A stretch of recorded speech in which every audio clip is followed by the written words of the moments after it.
ഈ വിവാഹമേ ഞാൻ ഒരിക്കലും അംഗീകരിക്കില്ല. ആ പെണ്ണിനെ നീ വേണം ഈ വീട്ടിൽ നിന്ന് ഇറക്കി വിടാൻ. ആന്റി പറഞ്ഞത് ശരിയാ. അവളെ മാത്രമല്ല, ഇതിനൊക്കെ കൂട്ടുനിന്ന് ആ ഗംഗ ഇവിടുന്ന് ഇറക്കി വിടണം. മനസ്സിൽ പക വെച്ച് ഇങ്ങനെയൊക്കെ നമ്മളോട് പെരുമാറുന്ന വ്യക്തിയെ എന്ത് വിശ്വസിച്ച് നമ്മൾ ഇവിടെ നിർത്തും?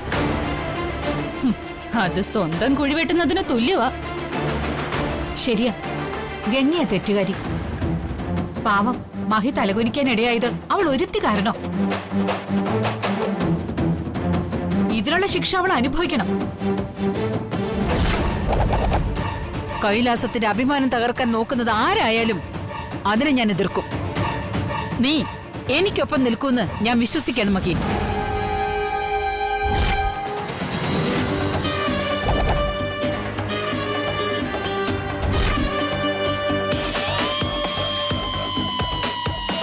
ഗംഗ എന്നെ ചതിച്ചു. ഇവരൊക്കെ പറഞ്ഞതുപോലെ ഗംഗ മനഃപൂർവ്വം എന്നെ നാണം കെടുത്തത് തന്നെയാ. അവൾക്ക് എന്തോ എന്നോട് തുറന്നു പറയാറുന്നല്ലോ. അതിനുള്ള എല്ലാ സ്വാതന്ത്ര്യവും ഞാൻ അവൾക്ക് കൊടുത്തിട്ടുമുണ്ട്. എന്നിട്ടും ഇങ്ങനെ ഒരു കാര്യം ചെയ്തത് വലിയ തെറ്റ് തന്നെയാണ്. മഹി, നീ എന്താ ആലോചിക്കുന്നത്? ഒന്നുമില്ല അമ്മേ.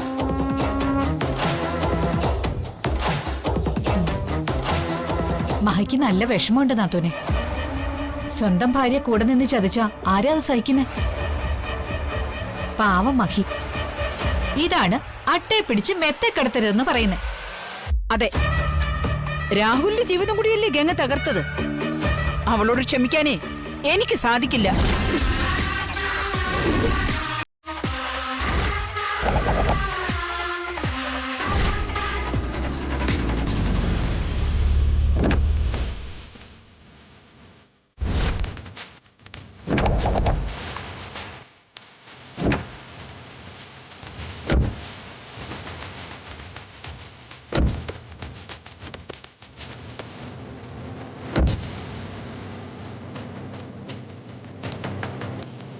വരാജി,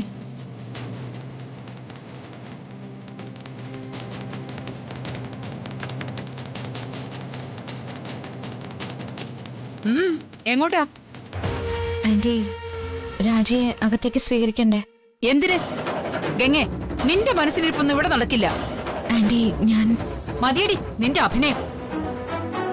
നീ വിചാരിച്ചതുപോലെ കാര്യങ്ങളെല്ലാം നടന്നു എന്നുള്ള സന്തോഷത്തിലാവും ഇപ്പൊ അല്ലേ?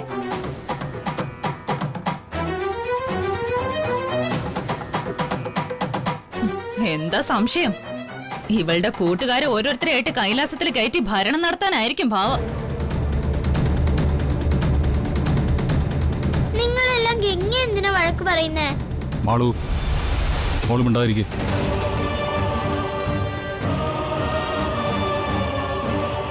മഹേട്ടാ, ഞാൻ ഒരു തെറ്റും ചെയ്തിട്ടില്ല. ഞാൻ പറയുന്ന ഒന്ന് കേൾക്കൂ. നിന്റെ തനി സ്വഭാവം ഇപ്പൊ മഹിക്ക് മനസ്സിലായി കഴിഞ്ഞു. ഇനി കൂടുതൽ അഭിനയിക്കണ്ട.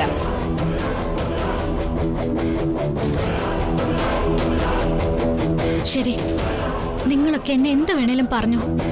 പക്ഷെ ഈ പാവം പെൺകുട്ടിയെ എന്തിനാ ശിക്ഷിക്കുന്നത്? രാജിയെ രാഹുലേട്ടൻ താലി കെട്ടിയതുകൊണ്ട് അകത്തേക്ക് സ്വീകരിക്കുക വേണ്ടത്. നടക്കില്ല. തെരുവിൽ അലിഞ്ഞു നടക്കുന്ന ഒരുത്തിയെ കൈലാസത്തിന് മരുമകളായി സ്വീകരിക്കാൻ പറ്റില്ല.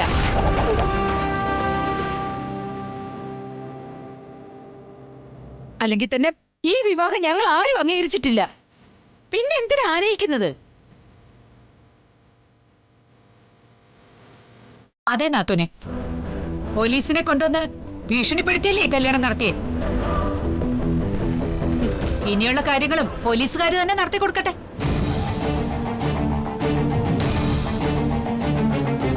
ഇവളുടെ ഈ കള്ളത്തരം കണ്ടേ ഇവിടെ ആരും പേടിക്കൊന്നും കരുതണ്ട.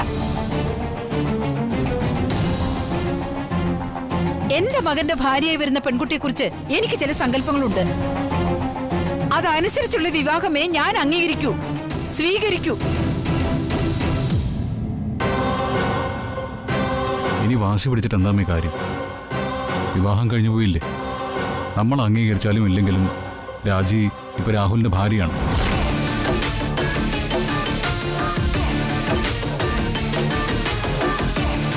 എന്ന് കരുതി ഞാൻ ഇവിടെ സ്വീകരിക്കണമെന്നാണ് മഹി നീ പറയുന്നത്? അത് നമ്മുടെ ഗതികേടായി പോയമ്മേ.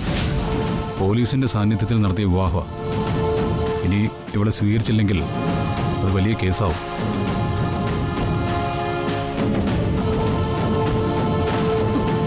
ഇതിനെല്ലാം കാരണക്കാരി ഗംഗയാ മഹി.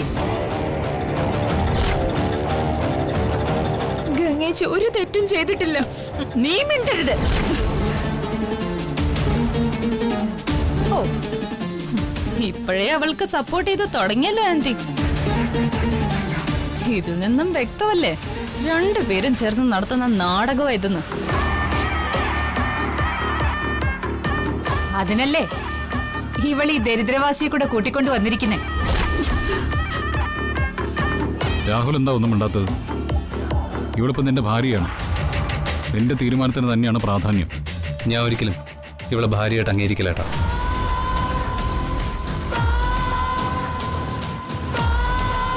എൻ്റെ അമ്മ പറയുന്ന പോലെ ചെയ്യാനാ എൻ്റെ തീരുമാനം.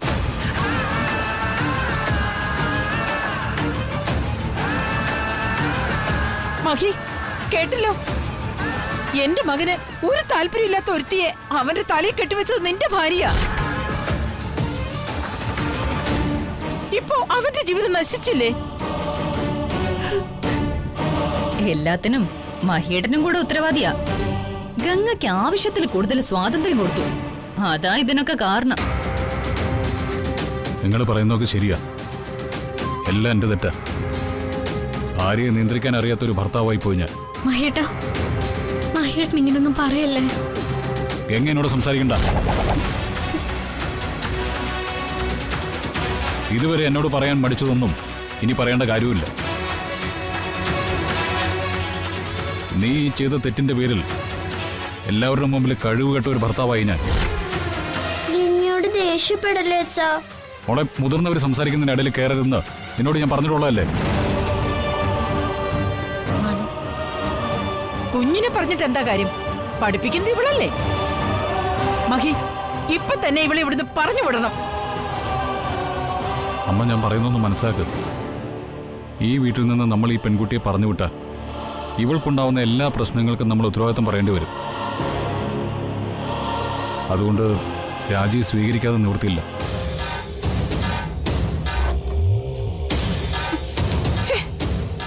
ശരിയാ നാത്തൂനെ, മഹി പറയുന്നതിലും കാര്യമുണ്ട്.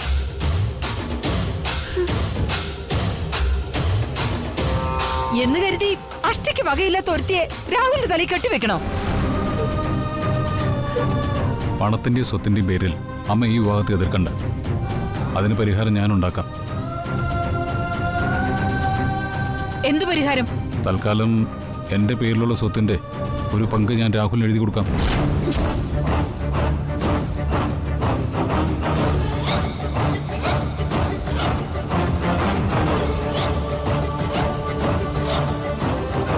എങ്കിൽ പിന്നെ നിന്നെ ഞാൻ എതിർത്തൊന്നും വേണ്ട. ഇവളെ ഞാൻ സ്വീകരിക്കാം.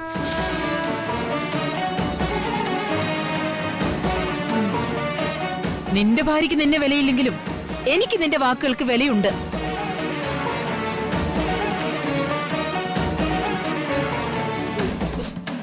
നാത്തും പോയി വിളക്കെടുത്തോണ്ട് വാ.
ഭഗവാനെ, വലിയ ദുർനിമിത്തമാണല്ലോ കാണുന്നത്. കുടുംബത്ത് കയറ്റാൻ കൊള്ളാത്തതിനൊക്കെ അകത്ത് കയറ്റതിന്റെ ആവും ഇത്.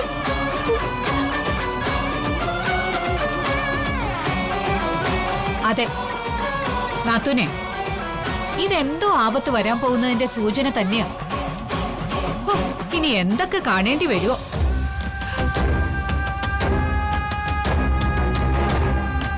എന്റെ മോന്റെ ജീവന് ആപത്തൊന്നും ഉണ്ടാവാതിരുന്നാ മതിയായിരുന്നു. വിളക്കണഞ്ഞതിന് എന്തിനാ ഇങ്ങനെയൊക്കെ പറയുന്നത്? നീ മിണ്ടരുത്.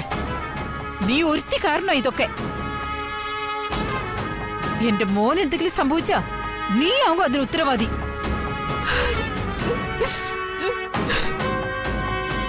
ഇവളുടെ ലക്ഷ്യം തന്നെ അതല്ലേ ആന്റി? കൈലാസത്തിന്റെ നന്മയാ ഓർത്തെന്ന് പറഞ്ഞിട്ട് കാട്ടിക്കൂട്ടുന്നത് കണ്ടില്ലേ? ഇനി എന്ത് നോക്കി നിൽക്കുക? വിളക്കുണ്ടേ പൂജാമറി വെക്കേ.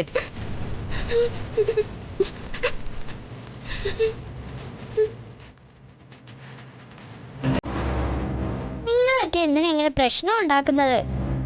വിളക്ക് ഇട്ടത് ശ്രേയ കാരണോ?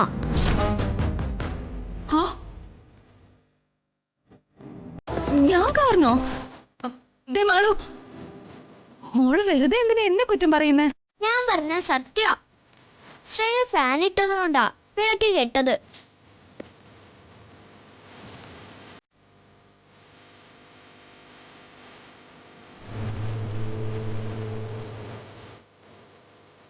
ആ ആന്റിയെ ചീത്ത കേൾപ്പിക്കാൻ ശ്രേയ മനഃപൂർവ്വം ചെയ്ത് തന്നെയാ. മാളു, നീ എന്തൊക്കെയാ പറയുന്നേ? നീ വിഷമിക്കണ്ട മോളെ. അല്ലെങ്കിലും ഇവിടെ എന്തുണ്ടായാലും നമുക്കല്ലേ കുറ്റം. മതി, ഇനി ഇതിന്റെ പേരിലൊരു പ്രശ്നം വേണ്ട. കഴിഞ്ഞത് കഴിഞ്ഞു. എല്ലാവരും അകത്തേക്ക് പോ. വാ.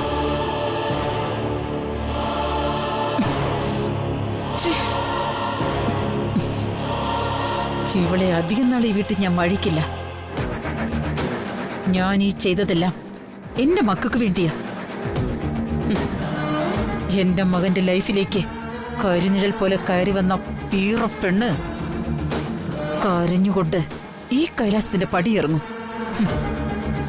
അതിനു വേണ്ടിയാണ് ഇനി എന്റെ ജീവിതം.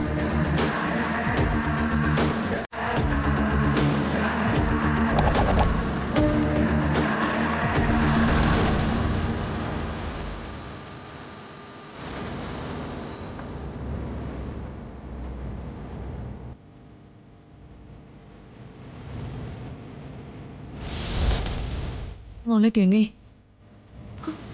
നീ കാരണം എൻ്റെ മകളുടെ ജീവിതം രക്ഷപ്പെട്ടത്.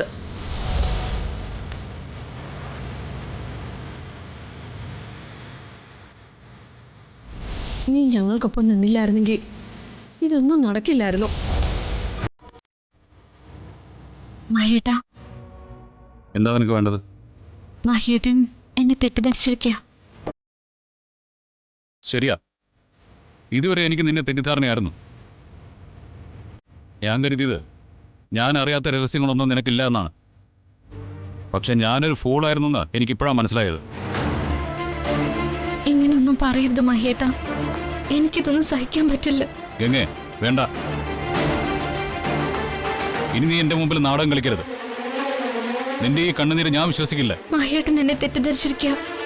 ഞാൻ പറയുന്നതൊന്ന് കേൾക്ക്. ഇതുവരെ നിനക്ക് എന്നോടൊന്നും പറയാനുണ്ടായിരുന്നില്ലല്ലോ. ഇനി ഞാൻ എന്താ കേൾക്കേണ്ടത്? രാഹുലിന്റെ വിവാഹകാര്യത്തിൽ ഓരോ നീക്കങ്ങളും ഞാൻ ഗംഗയെ അറിയിച്ചതാ. എന്നിട്ടാണ് ഇങ്ങനെ ഒരു കാര്യം അറിഞ്ഞു വെച്ചുകൊണ്ട് എന്നോട് മറച്ചു വെച്ചത്. ഇപ്പോൾ വീട്ടുകാരുടെയും നാട്ടുകാരുടെയും മുമ്പിൽ ഞാൻ തലകുനിച്ച് നിൽക്കേണ്ടി വന്നു. അങ്ങനെയല്ല മഹേട്ടാ. ശരി, നിന്നെ ഞാൻ വിശ്വസിക്കാം. പക്ഷെ നീ എന്നോടൊരു കാര്യം തുറന്നു പറയണം. എന്താ എന്താ മഹേട്ടാ? രാഹുലും രാജുവുമായിട്ട് അടുപ്പത്തിലായിരുന്നെന്ന് നിനക്കറിയാമായിരുന്നോ? അത് ഞാൻ പറയേ, അറിയാമായിരുന്നോ? അറിയായിരുന്നു. ഇത് മതി, ഇത് മാത്രം മതി നിന്റെ മനസ്സിലെ എന്റെ സ്ഥാനം മനസ്സിലാക്കാൻ. ഇനി ഗംഗയെ സ്നേഹിക്കാൻ എനിക്കാവില്ല. ഇപ്പൊ ഈ വീട്ടിലെ ഗംഗ നിൽക്കുന്നത് പോലും മാള് ഒരാൾ ഉള്ളതുകൊണ്ട് മാത്രമാ. എന്റെ മനസ്സിലോ ജീവിതത്തിലോ ഇനി ഗംഗയ്ക്ക് സ്ഥാനം ഉണ്ടാവില്ല.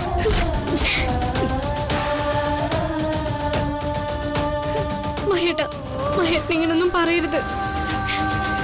സാവകാശം കാര്യങ്ങൾ മഹേട്ടനോട് പറയാന്ന് മാത്രം ഞാൻ കരുതിയുള്ളൂ. അല്ലാതെ എനിക്ക് മഹേട്ടനെ ചതിക്കാനാവോ? ഇല്ലെന്നാ ഞാനും കരുതിയിരുന്നത്. പക്ഷേ ഗംഗയ്ക്ക് അത് സാധിക്കുമെന്ന് നേരിട്ട് ബോധ്യപ്പെടുത്തി തന്നില്ലേ? എല്ലാവരുടെയും മുമ്പിൽ എൻ്റെ ഭാര്യയെക്കുറിച്ച് ഓർത്ത് അഭിമാനത്തോടെ നിന്നവനാ ഞാൻ. പക്ഷേ എനിക്ക് തല കുനിക്കേണ്ടി വന്നു. ശ്രീ മഹേശ്വരനെ ഓർത്ത് മഹേട്ടൻ എന്നെ വിശ്വസിക്കണം. മഹേട്ടന് ദോഷം വരുന്നതൊന്നും അറിഞ്ഞുകൊണ്ട് ഞാൻ ചെയ്തിട്ടില്ല. നേരത്തെ ആയിരുന്നെങ്കിൽ നിന്റെ ഈ വാക്കുകൾ ഞാൻ വിശ്വസിച്ചേരാ. പക്ഷെ ഇനി നിന്നെ ഞാൻ വിശ്വസിക്കില്ല. നീ എന്താ കരുതിയത് ഗംഗെ? പണമാണ് എനിക്ക് ഏറ്റവും വലുതെന്നോ? രാഹുൽ ഒരു പെൺകുട്ടിക്ക് വാക്ക് കൊടുത്തിട്ടുണ്ടെന്ന് അറിഞ്ഞാൽ പണത്തിന്റെ പേരിൽ ഞാനത് വേണ്ടാന്ന് വെക്കുമെന്ന് നീ കരുതിയോ? അയ്യോ, അങ്ങനെയൊന്നും അല്ല മഹേട്ട. പിന്നെ എന്താ നീ ഈ കാട്ടിക്കൂട്ടിൻ്റെ ഒക്കെ അർത്ഥം? അതോ എല്ലാവരുടെ മുമ്പിൽ വലിയ ആളാണെന്ന് കാണിക്കാൻ എന്നെ ഈ കുടുംബത്തിനെയും അപമാനിച്ചതോ? മഹേട്ടരുത്, ഇങ്ങനൊന്നും പറയുന്നത് സഹിക്കാൻ എനിക്കാവില്ല. ഞാൻ സ്വപ്നത്തിൽ പോലും വിചാരിക്കാത്ത കാര്യങ്ങളാ മഹേട്ടൻ പറയുന്നത്. എല്ലാ കാര്യങ്ങൾക്കും ഒരു വ്യക്തത ഉണ്ടായിട്ട് മഹേട്ടനോട് പറയാന്ന് കരുതിയാ ഞാൻ മറച്ചു വെച്ചത്. പക്ഷെ അപ്പോഴേക്കും കാര്യങ്ങൾ എന്റെ കൈവിട്ടു പോയി.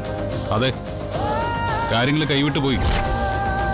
ഇനി ഒന്നും പഴയതുപോലെ ആവില്ല. ഒരുപാട് സങ്കടങ്ങൾ ഉള്ളിൽ ഒതുക്കി പുറമേ സന്തോഷം അഭിനയിച്ച് നടന്നവനെ ഞാൻ. എൻ്റെ ലൈഫിലേക്ക് നീ വന്നപ്പോ എൻ്റെ എല്ലാ ദുഃഖങ്ങളും പങ്കുവെക്കാൻ ഒരു പാർട്ട്ണറായെന്ന് ഞാൻ കരുതി. നഷ്ടപ്പെട്ട എൻ്റെ ജീവിതം തിരിച്ചു കിട്ടി തുടങ്ങിയെന്ന് ഞാൻ ആശ്വസിച്ചു. നീയും ഒത്തൊരു നല്ല ജീവിതം മനസ്സുകൊണ്ട് സ്വപ്നം കണ്ടും തുടങ്ങി. പക്ഷെ നീ എന്നെ ചതിച്ചു. ഇനി എൻ്റെ മനസ്സിലോ ജീവിതത്തിലോ നിനക്ക് യാതൊരു സ്ഥാനം ഉണ്ടാവില്ല. കഴിയുമെങ്കിൽ ഇനി എൻ്റെ മുമ്പിൽ വരരുത്. എൻ്റെ കാല് പിടിച്ച് അപേക്ഷിക്കുകയാണ് ഞാൻ. രാഹുലേട്ടാ,